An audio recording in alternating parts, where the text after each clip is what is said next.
నేను ముఖ్యమంత్రి గారిని ఒకటే అడుగుతా ఉన్నా, మీకు ఎవరిచ్చారు ఈ అధికారం? అసలు తప్పు చేసింది ఎవరు? నేరం చేసింది ఎవరు? శిక్ష ఎవరికి వేస్తున్నారు మీరు? మీరు చూడండి, వాళ్ళ మాటలు వినండి దయచేసి. ఎవరైతే బాధితులు ఉన్నారో మా దగ్గరకు వచ్చి చెప్తా ఉన్నారో వారి మాట దయచేసి మీరు వినండి, వారి ఆక్రందనలు వినండి. 1994లో మీ కాంగ్రెస్ ప్రభుత్వం ఉన్నప్పుడే మాకు పట్టాలు ఇచ్చారు, మాకు రిజిస్ట్రేషన్లు అయినాయి.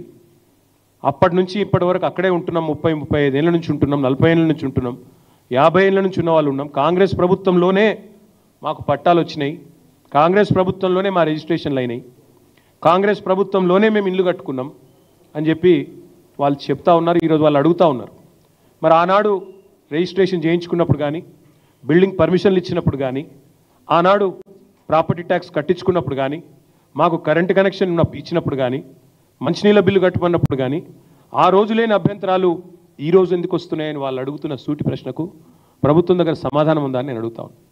రెండవది, ముఖ్యమంత్రి గారు ఒక మాట అర్థం చేసుకోవాలి.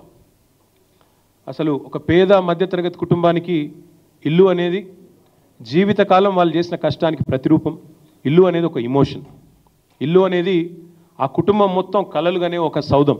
అదేదో కేవలం ఒక 4 ఇటుకలు లేదా 2 రాళ్ళు పెట్టి కట్టిన ఒక కట్టడం కాదు. ఇల్లు అనేది ఒక జ్ఞాపకాల పొదరిల్లు. అలాంటి ఇల్లును మీరు నిర్దాక్షిణ్యంగా కూల్చేస్తామంటే ఆ బాధ మీకు తెలియకపోవచ్చు రేవంత్ రెడ్డి గారు, మాకు తెలుసు. మా కుటుంబం స్వయంగా కేసీఆర్ గారి కుటుంబం ఒకసారి కాదు 2 సార్లు డిస్ప్లేస్ అయ్యాం మేము.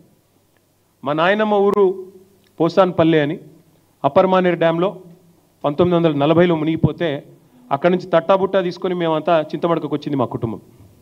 మా అమ్మమ్మ ఊరు, మా అమ్మగారి అమ్మ ఊరు మొన్న మిడ్మానేరులో మా ప్రభుత్వం వచ్చిన తర్వాతనే 2014 తర్వాత మా అమ్మమ్మ గారి ఊరు కూడా మునిగిపోయింది.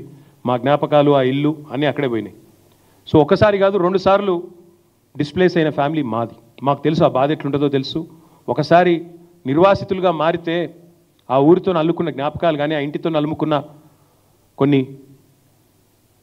ఆశలు, ఆకాంక్షలు కానీ ఎట్లుంటాయో మాకు తెలుసు. మీకు తెలియకపోవచ్చు రేవంత్ రెడ్డి గారికి. ఎందుకంటే మీలాగా అయాచితంగా లకీల్రాలో వచ్చినట్టు ధన్మనే ఊడిపడలేదు ప్రజలు. పాపం కష్టపడి ఇదే మీ కాంగ్రెస్ ప్రభుత్వమే, ఇలా మీరు ముఖ్యమంత్రి కావచ్చు కానీ గతంలో మీ కాంగ్రెస్ ముఖ్యమంత్రులు ఉన్నప్పుడే అన్ని అనుమతులు తీసుకొని కట్టుకున్న ఇండ్లు ఇవి. 20, 30, 40 ఏళ్ళ కష్టంతో, రెక్కల కష్టంతో కట్టుకున్న ఇండ్లు. పట్టాలు ఉన్నాయి, రిజిస్ట్రేషన్లు ఉన్నాయి, ఇంటి నెంబర్లు ఉన్నాయి, కరెంటు బిల్లులు ఉన్నాయి, నల్లా బిల్లులు ఉన్నాయి. అన్ని అంటే చట్టరీత్యా అన్ని రకాలుగా న్యాయమైన పూర్తి స్థాయిలో ప్రభుత్వం గుర్తించిన ఇండ్లు. కానీ దాని మీద ప్రచారం ఎట్లా చేస్తున్నారండి? ఇవాళ నేను చూస్తూ ఉంటే సోషల్ మీడియాలో కాంగ్రెస్ వాళ్ళు ఆ కనుగోలు గారు ఏదో కొత్త టీం పెట్టిండట, 500 మందిని పెట్టి ప్రచారం ఎట్లాంటి వీళ్ళంతా ఆక్రమణదారులు, వీళ్ళందరూ కూడా FTLలో కట్టినరు, బఫర్ జోన్లో కట్టినరు. అంటే మరి ఇన్ని రోజులు గుడ్డి గుర్రాల పనులు తోమినరా మీ ప్రభుత్వాలు? గతంలో కాంగ్రెస్ ప్రభుత్వాలు 50 ఏళ్ళ మీ నిర్వాహకమే కదా ఇవాళ వాళ్ళందరూ ఇంత అవస్థలు పడ్డానికి కారణం. 50 ఏళ్లలో ఎన్నడన్నా పట్టించుకున్నారు? ఇగో ఇది 2016లో మా ప్రభుత్వం వచ్చిన తర్వాత ఫస్ట్ టైం హైదరాబాద్లో చెరువులు, వాటి యొక్క FTLలు, వాటి బఫర్ జోన్లు డ్రా చేస్తూ ఫస్ట్ టైం ఒక జీవో ఇచ్చిన ప్రభుత్వం మా ప్రభుత్వం 2016లో. అంటే అదివరకు 1956 నుంచి 2016 వరకు, అంటే సరిగ్గా 60 ఏళ్ళు ఒక్కరంటే ఒక్క ప్రభుత్వం కాంగ్రెస్ ఉన్నా, మిగతా ప్రభుత్వాలు ఉన్నా కనీసం వాటి బౌండరీస్ కూడా డ్రా చేసే ప్రయత్నం చేయలేదు. ఎట్లా వస్తే అట్లా పట్టాలు ఇచ్చారు, రిజిస్ట్రేషన్లు చేశారు, FTL చూడలేదు, బఫర్ చూడలేదు, ఏది చూడలేదు, కట్టిపారేసినారు, ఇచ్చి పారేసినారు. ఈరోజు ఇప్పుడు 2024 సంవత్సరంలో వచ్చి మీరు ఆక్రమణదారులు, మీరు తప్పు చేసినారు. నేను అడుగుతా ఉన్నా, మీకు దమ్ముంటే చేత అయితే మొదలు ఎవరైతే పర్మిషన్ ఇచ్చిండ్రో వాళ్ళ మీద చర్య తీసుకోవాలి. హైకోర్టు కూడా అదే చెప్పింది కదా.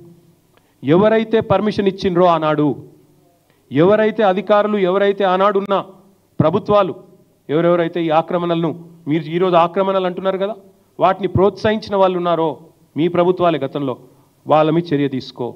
ఎందుకు మరి మేము 2016లో వచ్చి ఈ జీవో ఇచ్చేదాకా ఎందుకు మీ ప్రభుత్వాలు ఎన్నడూ పట్టించుకోలేదని నేను అడుగుతా ఉన్నా. ఇవన్నింటికి మించి లక్షలాది మంది జీవితాలు అంధకారం చేస్తా అంటే ఒక మాట అడుగుతా ఉన్న ముఖ్యమంత్రి, నేను మీ ప్రాధాన్యం ఏంది అసలు? ప్రజలకిచ్చిన మాట నిలబెట్టుకుంటావా? ప్రజలకిచ్చిన మాట ఏంటిది? మీరు రైతులకు రైతు భరోసా అన్నారు, రైతు కూలీలకు నెలకు 1000 రూపాయలు ఇస్తా అన్నారు. ఆటో డ్రైవర్లను బాగా చూసుకుంటాం, నెలకు 1000 రూపాయలు ఇస్తా అన్నావు.